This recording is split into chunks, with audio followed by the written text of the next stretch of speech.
எல்லாருக்கும் வணக்கம். நான் உங்கள் லாஸ்ட் செல்வேந்திரன் பேசுகிறேன். இன்றைக்கி இந்த வீடியோவில் ஒரு ஜென்ரல் அவேர்னஸ் கூட நம்ம எடுத்துக்கலாம். பொதுவாகவே இந்த வாகன விபத்தில் ஒரு சில நபர்கள் மாட்டி அப்படியே இறந்துடுறாங்க இல்லையா, இல்லைனா ஏதாச்சும் ஒரு வகையில் இன்ஜுரி ஆயிடுது. இன்ஜுரி ஆகி அதுக்கப்புறம் நடக்கவே முடியாத மாதிரி போய் ஸ்டேஜுக்கு போய் கிட்டத்தட்ட வீட்டில் குடும்ப தலைவன் சொல்லக்கூடிய அப்பாவோ இல்லைனா யாராச்சும் ஒருத்தர் இந்த மாதிரி வாகன விபத்தில் மாட்டிக்கிட்டு ஆக்சிடென்ட் ஆயிடுச்சுன்னா, ஸோ அதுக்கப்புறம் அந்த வீடே கிட்டத்தட்ட ரொம்ப ஃபைனான்ஷியலாக சரி ரொம்ப ஸ்ட்ரகிள் ஆகக்கூடிய சூழ்நிலையில் பார்க்குறோம். இது ஜாதகத்தில் கண்டுபிடிச்சு அதை அட்வான்ஸாகவே நம்ம அவாய்ட் பண்ண முடியுமானா, ஓரளவுக்கு அவேர்னஸோடு இருந்தால் அதை அவாய்ட் பண்ணிக்கலாம். ஓகேங்களா? ஸோ அதுக்கான ஒரு விழிப்புணர்வு பதிவு தான் இந்த பதிவு.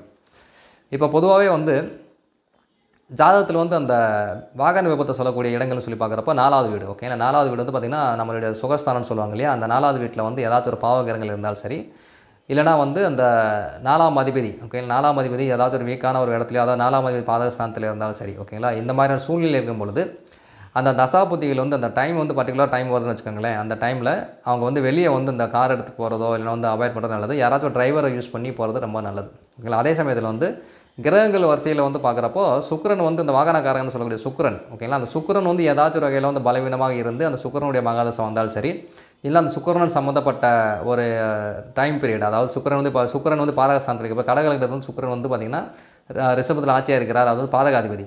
அப்போ அந்த சுக்கிரனுடைய மகாதசையில் வர டைமில் அந்த கோச்சாரத்தில் அந்த சனியோ இல்லைனா வேறு ஏதாச்சும் தீய கிரகங்கள் அந்த சுக்கிரனை தொடுகின்ற காலகட்டங்களில் அவங்க இந்த வாகனங்களை போகிறத கொஞ்சம் அவாய்ட் பண்ணிக்கிட்டாங்கன்னா ஓரளவுக்கு அந்த ஆக்சிடென்ட் ஆகிறதுலேருந்து தப்பிக்கிறதுக்கான வாய்ப்புகள் நிச்சயமாக இருக்குது.